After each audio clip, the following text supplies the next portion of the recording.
నమస్కారం అండి. ప్రస్తుతం జగన్మోహన్ రెడ్డి మద్దతుతో లేదా ఆ పార్టీ సింబల్ని అడ్డం పెట్టుకుని గెలిచిన సర్పంచులు ఉన్నారు. ఆ పార్టీ సానుభూతితో గెలిచిన సర్పంచులు ఈరోజు వాళ్ళంతా కూడా చంద్రబాబు గారిని కలిసి ఆర్తనాదాలు పెట్టే పరిస్థితి.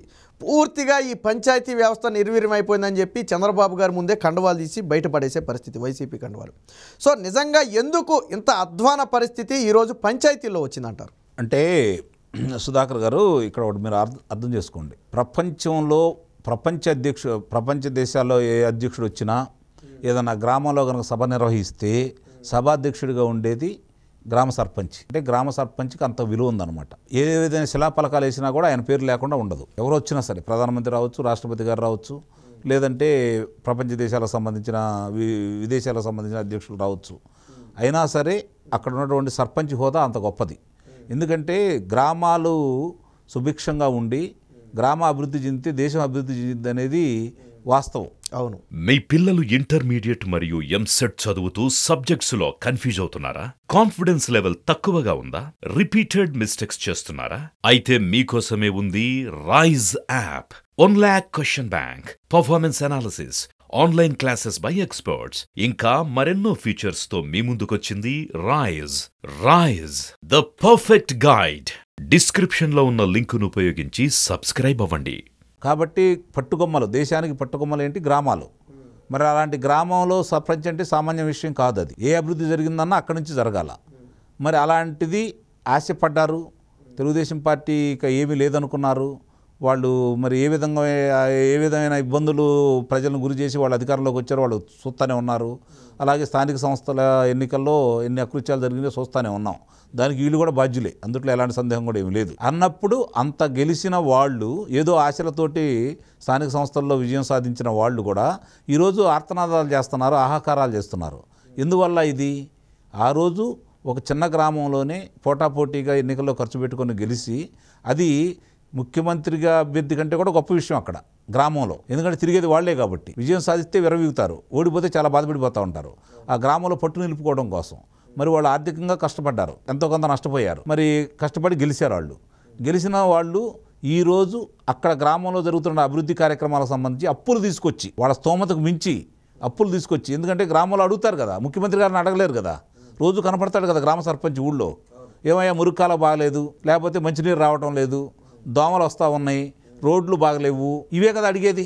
మరి ఇవన్నీ మరి రేపు పొద్దున మాకు మరి రేషన్ కార్డులు సరిగ్గా ఇవ్వటం లేదు, లేకపోతే పలానా పింఛన్ ఇవ్వటం లేదు, వీటన్నిటికీ బాధ్యుడు సర్పంచ్గా కదా. కాబట్టి రోజు సమస్యలు ఎదుర్కోవాల్సింది ఆయనే కదా.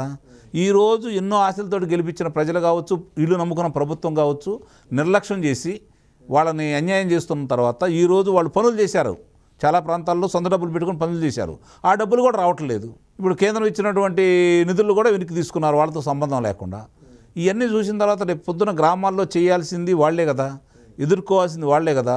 వాళ్ళని ఎవరు నిర్లక్ష్యం చేసినా కూడా వాళ్ళు దానికి తగిన విధంగానే బుద్ధి చెబుతారు, అందుట్లో సందేహం కూడా ఏమీ లేదు. మరి ఇప్పుడు ఇన్ని గ్రామాల సర్పంచులు నిన్న సమావేశంలో వచ్చేసి ఈ ప్రభుత్వం చేస్తున్నటువంటి అన్యాయాలని, అక్రమాలని ఎండగట్టి ఆ కండువాలు తీసి పక్కన పడేశారు అంటే ఎంత వ్యతిరేకత ఉందనేది మీరు అర్థం చేసుకోవాలి. ఒక వైపునేమో వాలంటరీ వ్యవస్థను అడ్డం పెట్టుకొని ఇలా నిర్వీర్యం చేశారు, ప్రజాప్రతినిధులకు పనులు లేకుండా చేశారు. అలాంటి వాలంటీర్లు సమ్మెబాటపడుతున్నారు, అంగన్వాడీలు సమ్మెబాటపడుతున్నారు, ఆశా వర్కర్లు సమ్మెబాటపడుతున్నారు, ఉద్యోగస్తులు సమ్మెబాటపడుతున్నారు, వ్యాపారస్తులు సమ్మెబాటపడుతున్నారు. వాళ్ళు ప్రభుత్వాన్ని ఏం చేయలేక న్యాయస్థానాలు ఆశ్రయిస్తున్నారు. మేము ఇన్ని పనులు చేసాం, మాకు డబ్బులు ఇవ్వలేదు, కాబట్టి మీరు ఇప్పించండి, మీకు అన్యాయం జరిగిపోయిందని చెప్పని గుత్తేదారులందరూ కూడా న్యాయస్థానాలు ఆశ్రయిస్తూ ఉన్నారు. మరి ఇంతమంది మీ మీద వ్యతిరేకంగా ఉండి మీ మీద పోరాటం చేస్తుంటే ఎవరికి న్యాయం చేశావు? 90% మేము చెప్పిన హామీలన్నీ అమలు చేసామని చెప్పి చెబుతున్నారు కదా, 99% హామీలు నెరవేర్చామని చెప్పి మీరు చెప్పుకుంటున్నారు కదా. మరి ఇంతమంది రోడ్డుకి ఎందుకు ఎక్కుతున్నారు? దీనికి సమాధానం ఉందా? ఇప్పుడు నిన్న సమావేశంలో కావచ్చు, గత సమావేశంలో కావచ్చు, ఆయన ఏమంటున్నాడు? కష్టపడ్డ కార్యకర్తల గురించి మాట్లాడట్లేదు, కష్టపడ్డ నాయకుల గురించి మాట్లాడట్లేదు, దేవుని నమ్ముకున్నాను, పథకాలు ఇచ్చే వాళ్ళు మాత్రమే నమ్ముకున్నా అని చెబుతున్నాడు. అంటే ఇలా నమ్ముకోవట్లా. నమ్ముకున్నప్పుడు ఇంకా వాళ్ళు ఈయనకి ఎందుకు నమ్ముకోవాలి? వాళ్ళు ఏమనుకుంటున్నారంటే కుటుంబాన్నే నమ్మలేదు, కుటుంబాలనే దూరం చేశాడు, కుటుంబాలకే న్యాయం చేయలేదు, మనకేం చేస్తాడు, సొంత కుటుంబానికి చేయని వ్యక్తి అని చెప్పి నిర్ణయానికి వచ్చి గ్రామాల్లో వాళ్ళు తిరగాలి. కాబట్టి రేపు పొద్దున మళ్ళీ అధికారంలోకి వస్తే, ఈ ప్రభుత్వం అధికారంలోకి వస్తే ఈ బాధలన్నా తీరుతీయమని చెప్పి మొరబెట్టుకోవడానికి వాళ్ళు వచ్చారు. నిస్సందేహంగా వాళ్ళకి ఏవైతే ఇబ్బందులు ఉన్నాయో గ్రామాలు సుభిక్షంగా ఉండాలని కోరుకునే వ్యక్తుల్లో మొట్టమొదటి వ్యక్తి చంద్రబాబు నాయుడు గారు. కాబట్టి సంస్థాగతంగా తిరిగి వాళ్ళ యొక్క లోటుపాట్లు ఏంటి, గ్రామాల్లో ఉండే ఇబ్బందులు ఏంటి తెలుసుకున్నటువంటి లోకేష్ బాబు గారు, వీళ్ళిద్దరితో పాటు రేపు పొద్దున పవన్ కళ్యాణ్ గారు కూడా, ఆయన కూడా గ్రామ స్వరాజ్యం గురించి క్షుణ్ణంగా తెలిసిన వ్యక్తి. కాబట్టి వీళ్ళందరూ ముగ్గురు కలిసి కూర్చొని గ్రామాలకు సరైన న్యాయం చేస్తారనే అభిప్రాయంతో దిక్సూచిగా కనపడుతున్నటువంటి నారా చంద్రబాబు నాయుడు గారే మనకు దిక్కు అని చెప్పని వీళ్ళందరూ రావటం వచ్చారు. కాబట్టి నిస్సందేహంగా వాళ్ళ మొర వినిపించారు. ఈయన కూడా సానుకూల దృక్పథంతో ఆయనకి క్షుణ్ణంగా తెలుసు ఈరోజు ఆంధ్ర రాష్ట్రంలో ఎన్ని గ్రామాలు ఉన్నాయి, ఏ గ్రామాల పరిస్థితులు అనేది ఆయన కూడా క్షుణ్ణంగా తెలుసు. ఆయన యొక్క శక్తి మేరకు గ్రామాలకి అభివృద్ధి చేయడానికి ఎంతో కొంత పురోగతి సాధించాడు ఆయన సమయంలో. మరి ఇప్పుడు ఎంత ఇబ్బందికరంగా ఉందో అసలు ముందు చూడండి. మీరు ఏ ఊరన్నా వెళ్ళాలంటే కారులో వెళ్ళాలంటే భయపడే పరిస్థితి, ఆర్టీసీ బస్సులు ఎక్కితే ఎక్కడ అయిపోతాయి అనే పరిస్థితి. చాలా గ్రామాల్లో రోడ్లు చాలా అధ్వాన స్థితిలో ఉన్నాయి. అవును. మరి ఇవన్నీ మేము చాలా చేసామని చెప్పుకుంటున్నారు. ఇప్పుడు మంత్రుల నియోజకవర్గాల్లో చూసుకున్నా కూడా చాలా స్పష్టంగా కనపడతా ఉన్నాయి కదా ఇవన్నీ. వాళ్ళు ఛాయాచిత్రాలతో అందరికీ ఈరోజు చరవాణీలు వచ్చిన తర్వాత 5 నిమిషాల్లో ప్రపంచంలో ఎక్కడ కూడా ఎలాంటి విషయాలైనా తెలిసిపోతూ ఉన్నాయి కదా, అవన్నీ పంచుకుంటానే ఉన్నారు. ఇన్ని జరుగుతున్న తర్వాత కూడా మరి ఎందుకు ఇలా ప్రవర్తిస్తున్నారు అంటే ఇంకా ఏ నమ్మకంతో వాళ్ళు ముందుకెళ్తారు? ఇప్పుడు అందుకే కదా ప్రజాప్రతినిధులు ఒక్కొక్కళ్ళు జారుకుంటున్నారు. నీకు మొదలు పెట్టేశారు. ఇంకెక్కడ నాకు తెలిసినంత వరకు ఎన్నికల నోటిఫికేషన్ వచ్చిన సమయానికి వీళ్ళు ప్రకటించిన అభ్యర్థులు కూడా రేపు పొద్దున ఉంటారో వాళ్ళు పోటీ చేయడానికి విముఖత చూపుతారు. ప్రజావేలు ఇట్లా ఉన్నప్పుడు ఎందుకు మనం కష్టపడాలో, ఎందుకు నష్టపడాలో ఆర్థికంగా, మళ్ళీ ఈ ప్రభుత్వంతో వైరం ఎందుకు తెచ్చుకోవాలని చెప్పి చాలామంది కూడా అంటే నిలబడకుండా ఉండరు ఏ పార్టీకి అయినా సరే, కానీ మనస్ఫూర్తిగా చేయకపోవచ్చు. ఏకగ్రీవ పంచాయతీలకు ఏదో నిధులు ఇస్తానని చెప్పి అప్పట్లో జగన్మోహన్ రెడ్డి గారు చెప్పారు. ఏమైనా ఇచ్చారంటారు? అప్పట్లో పంచాయతీ ఏ రోజు ఇస్తామన్నారు? ఏ రోజు ఇస్తామనేది ఆయన చెప్పలా కదా. మరి ఇప్పుడు అడగడానికి ఎక్కడుంటే చెప్పండి. 15 లక్షల రూపాయలు ఇస్తా ఉన్నారు. 5 లక్షల నుంచి గ్రామ పంచాయతీల పరిధులను బట్టి 15 లక్షలు ఇస్తా ఉన్నారు. ఒక్క గ్రామానికి ఇచ్చారా ఇప్పటి వరకు? వినాయకుడి పెళ్ళి అన్నట్టుగానే మనం అట్ట గోడ మీద రాసుకుంటారు కదా రేపు వినాయకుడి పెళ్ళి అని. ఆ జోడంలోనే సర్పంచులు ఓహో రేపు కదా అని చెప్పని అనుకోవడమే తప్ప అసలు ఉండ నిధులే ఆయన తీసేసుకుంటే, సర్పంచులకు చెప్పకుండా కేంద్ర ప్రభుత్వం ఇచ్చిన నిధులే ఇరికి లాగేసుకుంటే వాళ్ళకి చెప్పకుండా ఇంకా వాళ్ళకి న్యాయం ఎట్లా చేస్తాడని వాళ్ళు ఎలా భావిస్తారు చెప్పండి? ఏ ఒక్క రూపాయి కూడా రాలేదు ఇప్పటివరకు, ఏ పంచాయతీ కూడా చెల్లించలేదు. మాటల వరకే పరిమితం కదా. అందుకే వాళ్ళు ఈరోజు తిరగబడుతున్నారు. అన్ని వర్గాలు ఎందుకు తిరగబడుతున్నాయి చెప్పండి? ఒక వర్గం కాదు. అంగన్వాడీలు తీసుకుందాం. 4,000 చిల్లర ఉన్నటువంటి వాళ్ళ యొక్క వేతనాన్ని 2 విడతలుగా కలిపి 10,500 చేసిన తెలుగుదేశం ప్రభుత్వమే కదా రెండు సందర్భాల్లో. మరి వీళ్ళు వచ్చిన తర్వాత 1000 రూపాయలే కాదు పెంచింది. ఇప్పుడు వాళ్ళందరూ ఎందుకు రోడ్డు మీదకి వస్తున్నారు? ఏ వర్గం రావట్లేదు చెప్పండి? ఒక ఉద్యోగస్తులు తీసుకుందాం. ఆ రోజు ఏమన్నారు? 2 ఏళ్ళు నిప్పు పుట్టేంత వరకు మేము దొంగ ఓట్లు వేసేసి ప్రభుత్వాన్ని గెలిపించామని అన్నారు కదా. ఇప్పుడు నాకు తెలిసినంతవరకు రేపు పొద్దున ఈవీఎంల యంత్రాలు పగిలిపోయే విధంగా ఇదే ఉద్యోగస్తులే గుద్దుతారు వ్యతిరేకంగా. వాళ్ళకు 2 గుర్తులు కనపడతాయి. ఒకటి సైకిల్ గుర్తు, 2 గ్లాస్ గుర్తు. అవి 2 తప్ప ఇంకే గుర్తులు వాళ్ళకు కూడా కనపడే పరిస్థితి లేదు. కాబట్టి ఏ వర్గం చూసుకున్నా కూడా వ్యతిరేకంగా ఉన్నాయి.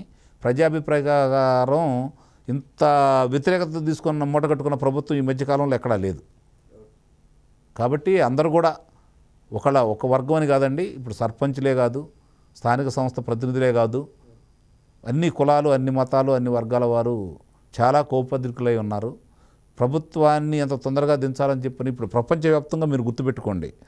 మహిళలు, యువత, రైతులు వీళ్ళు ముగ్గురు ఎదురు తిరిగిన తర్వాత ఎక్కడికి కూడా ఏ ప్రభుత్వం మనుగడ సాగించాల. ఇప్పుడు ఈ ప్రభుత్వం మీద నేను చెప్పిన ఈ 3 వర్గాల వారు కూడా 90% మంది వ్యతిరేకంగా ఉన్నారు. 90% మంది. రైతులకు రావాల్సినటువంటి రైతులు ఇవ్వలేదు. రైతులకు ఇస్తానన్నటువంటి హామీ ప్రకారం ప్రతి సంవత్సరం ఇస్తానన్నటువంటి నిధులు ఇవ్వటం లేదు.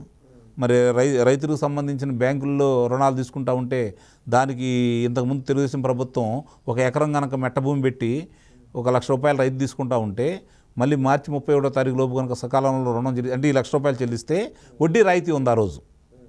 అలాగే 3 లక్షల రూపాయలు తీసుకున్నారనుకోండి రైతులు, వాళ్ళకి ఏంటంటే 25 పైసలు మాత్రమే వడ్డీ ఉండేది, మిగిలిది ప్రభుత్వం చెల్లించేది. ఇప్పుడు అవన్నీ లేకుండా పోయినాయి కదా. మరి ఎన్నో లక్షల ట్రాక్టర్లు రైతులకు ఇవ్వడం కూడా జరిగింది. ఈరోజు అవి ఇవ్వట్లేదు కదా. అంటే రైతుల్ని కుదేలు చేస్తున్నారు. నిన్నగాక మనం చూసాము 7 జిల్లాల్లో అతలాకుతలం అయిపోతే తుఫాన్కి మరి 2 జిల్లాలని గుర్తించేసి వీళ్ళు అది కూడా సరిగ్గా ఈ అరకొర సహాయం చేసి ఇప్పుడు అందరికీ సహాయం చేయట్లేదు కదా. రైతే రాజు, రైతే దేశానికి వెన్నెముకని చెప్పుకునే వీళ్ళు రైతు వెన్నుని ఎలా విరుస్తున్నారో చూస్తూనే ఉన్నారు కదా ఈ ప్రభుత్వం. ఇవన్నీ గతంలో ఏదో చేస్తారని నమ్మారు రైతులు కూడా. ఇప్పుడు అందరికీ ఏదో తిరుగుతుంది కాబట్టి ముఖ్యంగా అందుకే ఈ 3 వర్గాలు నువ్వు ఏమన్నావు ఆ రోజు? తెలుగుదేశం ప్రభుత్వం ప్రత్యేక హోదా తీసుకురాలేకపోయింది, ఆంధ్రుల ఆత్మగౌరవాన్ని తాకట్టు పెట్టాడు చంద్రబాబు నాయుడు గారు అని చెప్పి మాట్లాడావు కదా. నేను వస్తే వాళ్ళ మెడలో వచ్చి తీసుకొస్తా అన్నావు కదా. యువత నమ్మింది కాబట్టి నీ ఎమ్మటి వచ్చింది. ఈరోజు వాళ్ళ నమ్మకాన్ని నువ్వు ఒమ్ము చేసావు. నువ్వు ఇచ్చిన హామీలు ఏమీ అమలు చేయలేదు వాళ్ళకి, యువతకు సంబంధించి. ప్రతి సంవత్సరం జనవరిలో వాళ్ళకి సంబంధించినటువంటి జాబ్ క్యాలెండర్లు విడుదల చేస్తా అన్నావు, చేయలేదు. వచ్చిన పరిశ్రమలు పోగొడుతున్నావు. వచ్చిన పరిశ్రమలన్నీ నువ్వే పోగొట్టుకుంటున్నావు కదా. అంటే నీకు లబ్ధి చేకూరే పరిశ్రమలు తప్ప రాష్ట్రానికి ఉపయోగపడే పరిశ్రమలు తీసుకురాలేదు. యువతని ఈరోజు రోడ్డును పడేసావు.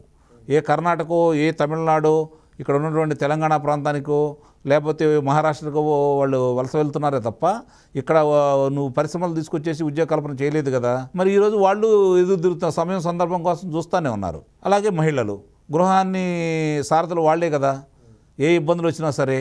మరి ఈరోజు గృహానికి ఎంత ఇబ్బందులు జరుగుతూ ఉన్నాయి, నువ్వు ఇచ్చే ఎంత, గతంలో తెలుగుదేశం ప్రభుత్వం ఇచ్చింది ఎంత, ఆ రోజు ఉన్నటువంటి నిత్యావసర ధరలు ఏంటి, ఆ రోజు ఉన్నటువంటి విద్యుత్ ఛార్జీలు ఏంటి, వేరే ఏదైనా దూర ప్రాంతానికి వెళ్ళాలంటే ఆ రోజు ఉన్నటువంటి రవాణా ఛార్జీలు ఏంటి, ఇవన్నీ మరి ఆ రోజు ఇంట్లో మరి వంట గ్యాస్కి సంబంధించి ఎంత రేట్లు పెరిగినాయి. పొరపాటున ఏదన్నా ఇంట్లో పక్క వెళ్ళాలంటే వాహనం ఉంటే డీజిల్ రేట్లు ఎంత పెరిగినాయి. ఇవన్నీ చూసుకునేది ఇంట్లో మహిళే కదా, అర్థమయ్యేది మహిళకే కదా. నువ్వు ఇచ్చే పథకాలు ఎంత వస్తున్నాయి, నువ్వు ఎంత పిండుతున్నావు వీళ్ళ దగ్గర నుంచి చెప్పి క్షుణ్ణంగా అర్థమైంది వాళ్ళే కాబట్టి వాళ్ళు తిరుగుబాటు చేశారు. చూడండి, మీరు వచ్చి ఎక్కడికి వెళ్ళినా కూడా మహిళలు విస్తృతంగా వస్తున్నారు ఈ ప్రతిపక్షాలు నిర్వహించే కార్యక్రమానికి. నిన్న మరి బోనమ్మ గారి దానికి ఏ విధంగా అయితే ప్రజలు బ్రహ్మరథం పడుతున్నారో చూస్తూనే ఉన్నారు కదా. ఇవన్నీ కూడా ఆ కులం, ఈ కులం, ఆ మతం, ఈ మతం, ఆ ప్రాంతం, ఈ ప్రాంతం అనేది లేకుండా మరి ముఖ్యంగా సర్పంచులు వీళ్ళందరూ ఉంటారు కదా. అవును, అన్ని కులాలలో, అన్ని మతాల వాళ్ళు ఉంటారు కదా, మహిళలు ఉంటారు కదా. మరి వాళ్ళకి సాధకబాధలు అన్నీ తెలుసు కదా. కాబట్టి వాళ్ళందరూ ప్రజల మనోభావాలు వాళ్ళు వ్యక్తం పరిచారని చెప్పని మనం భావించాలి. కాబట్టి వ్యతిరేకత అనేది ఏ స్థాయిలో ఉందో అతను కూడా అర్థమవుతూ ఉంది. కానీ అతను ఎందుకో చాలా నిర్లక్ష్యంగా ఏముందిలే దేనో నమ్ముకున్నాడు. నేను ఒకటి చెబుతాను, గుర్తుపెట్టుకోండి. జగన్మోహన్ రెడ్డి గారు ప్రజలను అయితే నమ్ముకోలే, అతను ఏదో నమ్ముకున్నాడు. వ్యక్తులు కొంతమంది నమ్ముకున్నాడు, వాళ్ళే ఒడ్డును పడేస్తారని చెప్పి భావిస్తున్నారని చెప్పి అయితే నాకు అయితే అనిపిస్తుంది. లేకపోతే ఎవరికైనా ఇంత వ్యతిరేకత ఉండి ఇన్ని సమాచారం ఉన్న తర్వాత కూడా సరిదిద్దుకోవడానికి ప్రయత్నం చేయట్లేదు అంటే అతను దేనో నమ్ముకున్నాడు. కాబట్టి జాగరూకతతో ఉండాలి అందరూ కూడా.